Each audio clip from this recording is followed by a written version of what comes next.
Hello all. Another clear sunny day. Yesterday was about 82 here in San Francisco. Today it's weather whiplash at 57. But it feels okay. And we're not complaining, even though we're now so far into our drought because we had no rain this year to speak of. I was looking at the drought conditions locally. Boy, they're not good. This could be the year that we end up with water shortages in California. May take another year, but if we don't get some drought relief in the next year or so, we're in trouble. But let's not talk about that climate change at this time. But let's talk about what climate change is doing to the planet. Climate change cut global agriculture by 21% from 1960s. This is equivalent to completely losing the last 7 years of food growth. So we've lost roughly 7 years of food growth, and unfortunately the battery's going to go dead on me. I didn't know it was that low. So food crops are becoming more and more vulnerable as time goes on.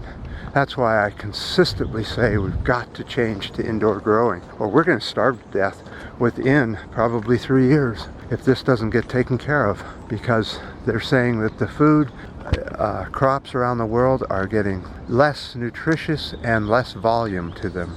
Ongoing climate crisis is worse in Africa, South America, and the Caribbean. Food growth was down by 26 to 34% this year. The US is down by 5 to 15%. Let's look at the current world population. You'll see that there's just too many people. We can't feed everybody, but yet we keep birthing humans. And in Europe, food crop losses tripled in 50 years in Europe. The cause?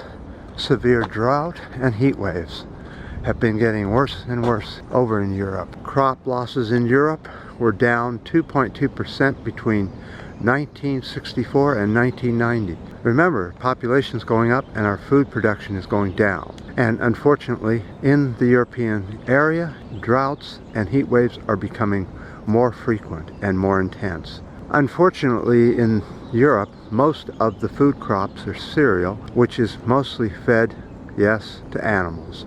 So in 2018, in the European theater, grain production is down by 8%. It always takes several years to figure... Sound like a wolf in the middle of San Francisco. I don't think so. Now, Joe Biden, the US president, is now saying that he wants $3 trillion for an infrastructure project. Some of that has to be indoor farming so that we don't starve ourselves to death. So because the battery is flashing, I'm gonna have to cut this short on my video. I had so much more to talk about, but the things that we eat are causing the very droughts we're having and the very heat waves we're having. When you choose to eat meat, for instance, you're choosing a very high energy food.